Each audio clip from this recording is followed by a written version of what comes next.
When I got the script, I was like, Michael brought this great script, and I was, how did this happen? And this wasn't that long ago, and how did these bad ideas catch on? This idea that you could hypnotize American moviegoers through mainstream movies into somehow getting on board with the Communist Manifesto, and therefore we should, strip out some of the best screenwriters and some of the most mainstream screenwriters who were also really, some of them very patriotic. Trumbo wrote 30 Seconds Over Tokyo, and he loved his country, and somehow the idea that people like him and him were enemies of the state and should be expunged, so it's exactly why I chose to get involved in this one for the same reason for the other ones, just to figure it out, because it's sort of torture not to be able to figure it out. So until you do, it's anxiety making. There's something heroic about Trumbo, but in a way he was an unlikely and almost unintentional hero, because in truth, he loved his life, loved the money that he made, loved his family, loved his lake, and he didn't really expect to have to go to jail for what he was doing, because there was that kind of complicated calculus with the appeal to the Supreme Court justices. And I remember reading the script and turning a page and reaching that moment when the two Supreme Court justices died unexpectedly. And I was really fascinated with that notion of someone who hadn't meant to risk all. And all of a sudden found himself in the position of being heroic almost by default, and deserved it and evolved into it, but perhaps didn't wear his idealism on his sleeve. And Jay's, the humanity that he's had in all of his work. I've known Jay a bit, and I had watched his work evolve, and particularly the HBO movies, and his comedies are always incredibly humane. There's not a lot of snark or cynicism in Jay's work. And it would be so easily to fall into that, or something really, really kind of preachy. And what Jay brought was just this great emotional connection to the character and a desire to kind of unravel what was really going on inside of him. And something that would be entertaining also for an audience, and not feel like a history lesson. And that was a huge issue with this movie, is how do you make it not feel just like a history lesson? And it's an incredible history lesson. And taking nothing away from that, it meant to have all these other layers. And then once we started working together, Jay put his mark on the script and got us involved with the Trumbo daughters, who at the time, John McNamara had not yet sort of gone into the belly of the beast with them. And that was a complicated process, and the script got richer and richer. And all of a sudden we had something that we realized if we didn't, that the challenge of finding an actor who could represent all of those different pieces of it, the ideas, the passion of it, the humanity, the humor, the curmudgeonly side of Trumbo, because he was a complicated, contradictory character. And somehow Bryan, somehow there was no one else but Bryan that could do that. And once we thought about Bryan, thank God he responded the way he did, because I'm not sure anyone else could have done it. And it was fortuitous, because Bryan was finishing work on his television series, but it felt like with all the pieces of this movie that everything kind of came together at the right time.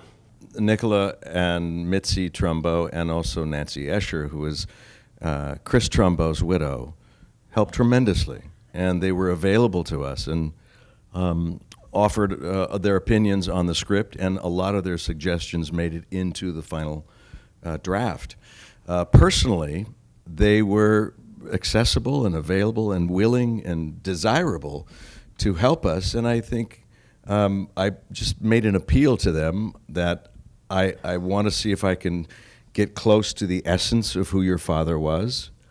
And the more I did the research on him, with a non-fictional character, you do have an added sense of responsibility. And this being recent history, there is a plethora of audio tapes and videotapes and a couple books and all his own material to glean information from. So there was never a shortage of what to do. I never wanted to, the danger of this character is to, become a caricature. And the more I started watching him and the more theatrical I realized he was, with the cigarette holder, and he loved flowery language, and he loved holding court. He would love sitting right here, right now. He would absolutely have loved it. And he likes the exchange of ideas, and I think that's at the core of his being, is that everyone has the right to exchange those ideas. So information was free-flowing, not only among the creative team, but they helped tremendously with the consultations, and not just for me, but for the other actors. I'm curious whether Kirk Douglas has seen the film, and the reason I'm asking is I was lucky enough to do a long career interview with him in my series at the 92nd Street Y a few years ago. And at one point, as he was taking credit for breaking the blacklist, he specifically told the story of how, before announcing it, Stanley Kubrick agreed to take the screenwriting credit. And Kirk Douglas said he was very uncomfortable with it, and he went home and he saw his dog, and he decided to call his dog by the wrong name. He went, "Max," and the dog, he said, didn't answer. And he concluded, even a dog knows its own name. And he said that's why the next day he decided to announce this. So you show Kirk Douglas and Otto Preminger seated together happily at a table towards the end, but there's been, from what I understand, contentious discussion over the years with each one claiming credit. Well, First, they tell the story of him seeing it recently. Well, we did. Michael and I went over to his house after he had a screening, and Kirk is legendary, as we all know, and he's going to turn 99 in a month. And he was still spry, and wanted to exchange his thoughts, and he complimented the movie greatly. He really loved it. He said he had one problem with it, one issue, and Michael and I were like bracing, like, oh, what's it going to be? And he said, "I don't understand why the director didn't ask me to play Kirk Douglas." He's a very funny guy. We met with him before we shot, and we heard the story. I had listened to I Am Sporticus, which is, his story of breaking the blacklist, and we talked to a number of people about what happened. I think what our film tried to do with Kirk is just completely, deservedly lionize his choice, because it was a crazy.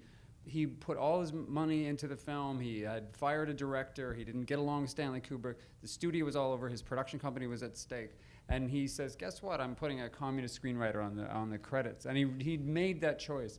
And from that moment, the water is thrown onto the Wicked Witch. That shot of Helen Mirren as John Kennedy crosses the American Legion picket lines and says, "It's a fine film. It's going to be great."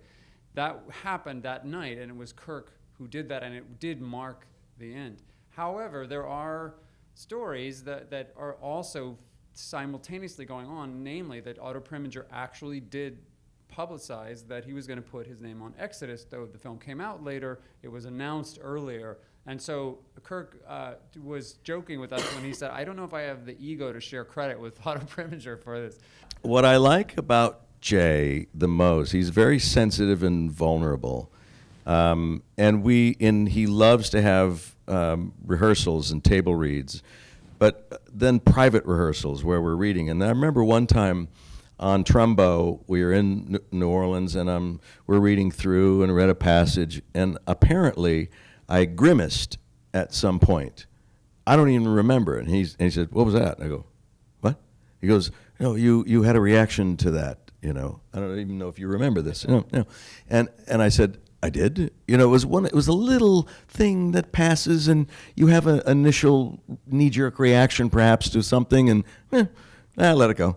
And he didn't want to let it go. But no, please tell me what was it? And I had to review it then and go, well, it's such a little thing. No, so he pulls it out of you. He wants to know what you're thinking about, what you're feeling, what bumps you, what doesn't quite feel right, and so that we can talk through it to work it out. I think the thing that I appreciate most about Jay Roach, though, is having the courage at any given point to say, "I'm not sure, ... or at this moment, I don't know." There's so many directors who don't know, but they never tell you that. They say, "We're going to do this," and you find out, oh, he didn't or she didn't really know what they were doing, as opposed to confessing that and really opening it up so that the collaborative process can actually take place. And I think I love that the most, that he welcomes the collaboration, and he still has, and I must say, it doesn't make him a doormat. If he believes in something, the nice guy starts digging his heels in, and he'll argue his point. So, which I also appreciate, because you don't want a director that you can quickly dismiss either, or roughshod over. He has just the right amount of temperament, and the last thing I'll say about him is that he has a tremendous passion about the work. He is hyper-focused on it. And I do an impression of him on the set. He has his little thing, and he waddles from side to side, and he snaps his fingers. And I know he's thinking, am I forgetting anything? Am I forgetting anything? A little nuance, and he just, I don't know if you know that either, but he just... No, thanks a lot. No, yeah, I'll never get that out of my head. Waddle from side to side and snaps and just gets into a little zone and just reviewing things. It's just a pleasure. So we've done 2 projects together, and Hopefully many many more, hopefully.